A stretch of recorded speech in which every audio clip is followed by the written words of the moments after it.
Bonjour à tous, voici votre première cuillère de culture, offerte par la bibliothèque Václav Havel. Et oui, je sais, c'est un peu émouvant. Cette semaine, c'est la rentrée. Les jours vont raccourcir. À 17h, il fera nuit, il pleuvra bientôt toute la journée. En outre, d'ici quelques semaines, les températures auront allègrement plongé sous les 0 degrés. Comme vous, dans la mer, il n'y a pas si longtemps. Avec un peu plus de grâce quand même. Mais pas de panique, car l'automne a tout de même de sacrés avantages. Déjà, c'est l'heure pour vos enfants de retourner à l'école, ce qui va vous permettre de vivre un peu. Ensuite, parce que vous allez pouvoir jeter tous les romans de gare, de plage ou à l'eau de rose que vous avez dévorés cet été. Et si, vous savez, comme celui avec le complot maçonno-alien que vous avez lu avec avidité pendant tout l'été, dans la plus grande honte, et vous allez pouvoir consacrer votre temps libre à la littérature. C'est pourquoi, aujourd'hui, nous allons parler d'un roman avec un grand R.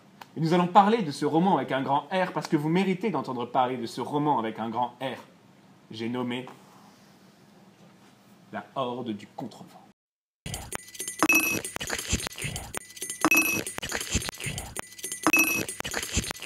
La Horde du Contrevent est un roman... Alors, faute de mieux, nous dirons que c'est de la fantaisie, mais matiné d'un peu de fantastique, et puis aussi d'un tantinet de poésie. Enfin bref, c'est un roman que nous classerons dans la rubrique fourre-tout et bien commode d'inclassable. Parce que vraiment, il est inclassable. Mais nous pourrions aussi le mettre dans la classe des chefs-d'œuvre, des miracles du génie humain, des livres univers et des merveilles du monde. Et je n'exagère même pas.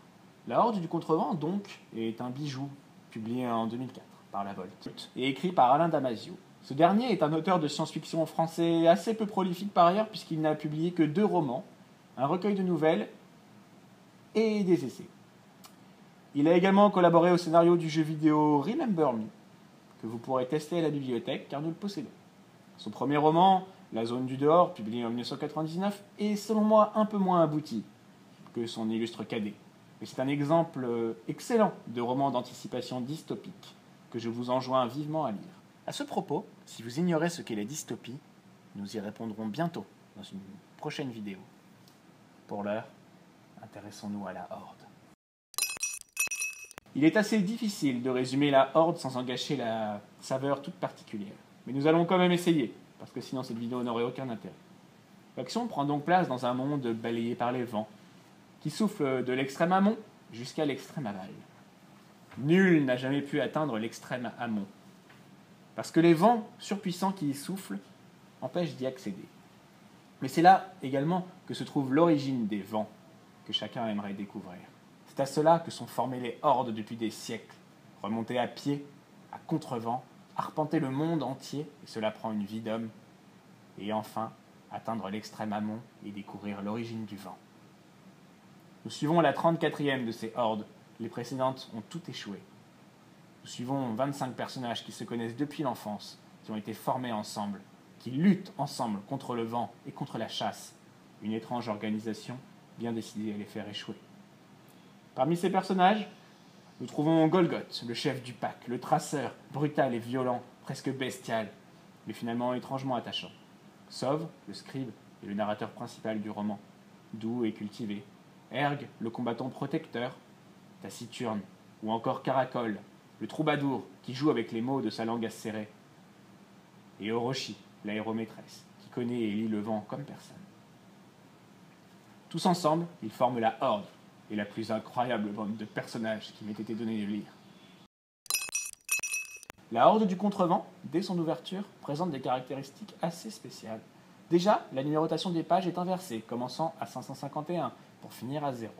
Ceci dans un but très précis, que nous vous cacherons, sinon ce serait du spoil. Et le spoil, c'est mal. Ensuite, le roman est accompagné, dans sa version originale, c'est-à-dire pas la version de poche que vous envisagiez d'acheter à rabais. Heureusement, à la bibliothèque, nous avons l'édition originale. Il est accompagné donc d'une bande originale musicale sous la forme d'un CD. Parce que oui, les CD, ça existe encore. Mais nous n'avons pas à la bibliothèque. Inutile de les chercher, sauf celui-là.